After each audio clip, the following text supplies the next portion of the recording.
America speaks of dreams. It sings of liberty. But for some, the dream feels distant. For Black bodies, America is often a different story. A story etched in skin, in memory, in fear. This fear is a constant companion. It is the weather. It is the ground beneath our feet, unstable, shifting. We learn to navigate this terrain. We must. It is a truth passed down, mother to son, father to daughter. This essay seeks to explore these truths, the ones not always found in history books, or spoken aloud in polite company. These are the truths of the Black experience, an experience of profound pain and profound beauty, of struggle and of unyielding resilience. How do you tell a story that is still being written in blood? How do you measure the weight of generations? Consider the body, my body, your body if you are Black. It is a site of contention, a target. History is a story, a narrative woven through time, often told by the victors, shaping our understanding. The full story of Black America is rarely told. It's a narrative often hidden in the shadows.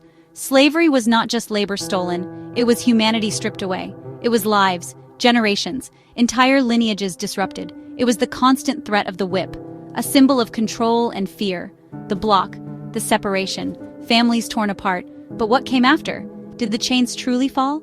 Or was freedom an illusion? Or did they simply change their form, their name, from physical chains to systemic ones? These are questions we must ask, relentlessly, to understand our present. The past is not past. It shapes our present. It lives within us. The textbooks might mention Reconstruction, a brief hope, a fleeting moment. Then, they often skim over what followed, the Black Codes, a new form of oppression, cruel laws designed to mimic slavery, to maintain control, vagrancy laws that criminalized Black unemployment, a trap. If you could not prove you worked for a white man, you were jailed, then leased out, convict leasing, slavery by another name, a cycle of exploitation, men, women, even children forced into brutal labor, mines, plantations, factories, building railways for the nation's progress. Think about this. The cost of progress. The 13th Amendment abolished slavery, a landmark moment, except as punishment for a crime, a loophole, a glaring exception, a loophole exploited with ruthless efficiency, a system perpetuated. Racism is not just individual prejudice, a mean word, a hateful glance. It is deeper, more pervasive. It is systemic. It is built into the foundations of American institutions, like a fault line in the earth, unseen, but always there, ready to tremor, ready to break things apart. This is the racism that shapes lives. From cradle to grave, it determines where you live, where you go to school, what opportunities you can access, or are denied. Consider housing, redlining, a government policy, drawing lines on maps, coloring Black neighborhoods red, deeming them hazardous for investment, for mortgages. This denied Black families the chance to own homes, to build wealth, the primary way Americans build wealth. It concentrated poverty, it created segregated communities. The effects are still felt today, decades later.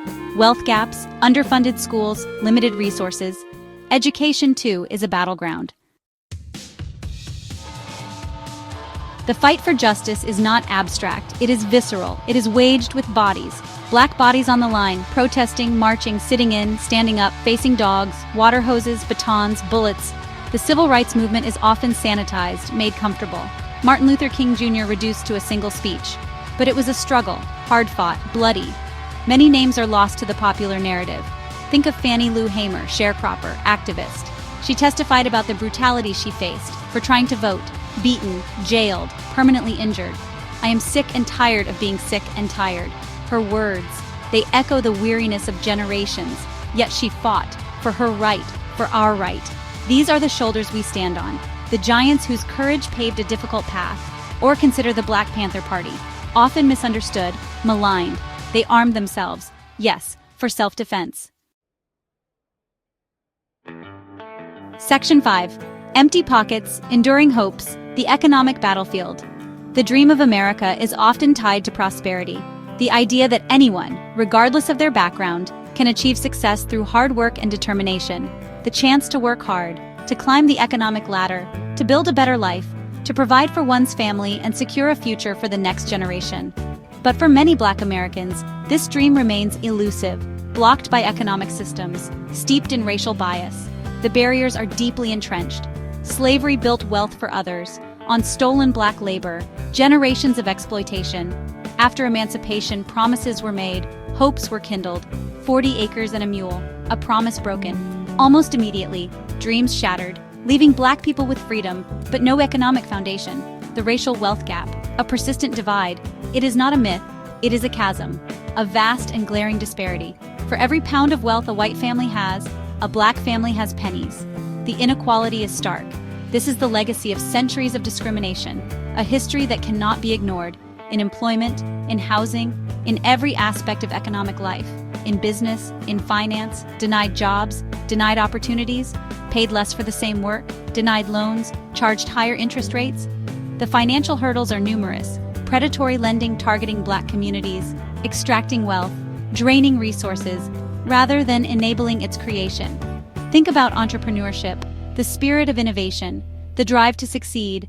Black businesses have always existed, resilient, creative, overcoming obstacles, paving the way for future generations. Section 6. The nation's rhythmic soul culture forged in fire. Black culture is American culture. It is the nation's soul, its rhythm, its blues, its joy, its sorrow. From the spirituals sung in fields of despair to the jazz that spilled from New Orleans to hip-hop born in the Bronx. A voice for the voiceless. This culture is a testament to survival, to creativity, forged in the crucible of oppression, a way to make sense of the world, to find beauty in the struggle. Consider the influence. It is everywhere. In music, in dance, in language, in fashion, in food. American popular culture is deeply indebted to black genius, often uncredited, often appropriated. White artists taking black sounds, making them mainstream, palatable, while the originators struggle for recognition, for compensation. This is a familiar pattern. The celebration of the fruit while ignoring the tree and the roots. Section 7. Behind the smile, beneath the skin, the psychic armor.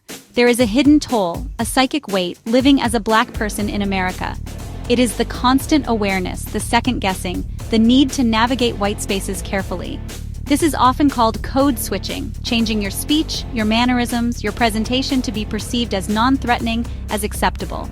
It is a performance, a necessary survival skill. Imagine the exhaustion of always being on guard, of anticipating prejudice, of managing others' discomfort. The microaggressions, small slights, daily cuts. You speak so well. Can I touch your hair? Comments that remind you that you are seen as other, as different, as not quite belonging. These accumulate. They wear you down, a slow erosion of the spirit. Then there is the burden of representation, the feeling that your actions reflect on your entire race. Section 8. Modern shackles, ancient fears, the struggle today.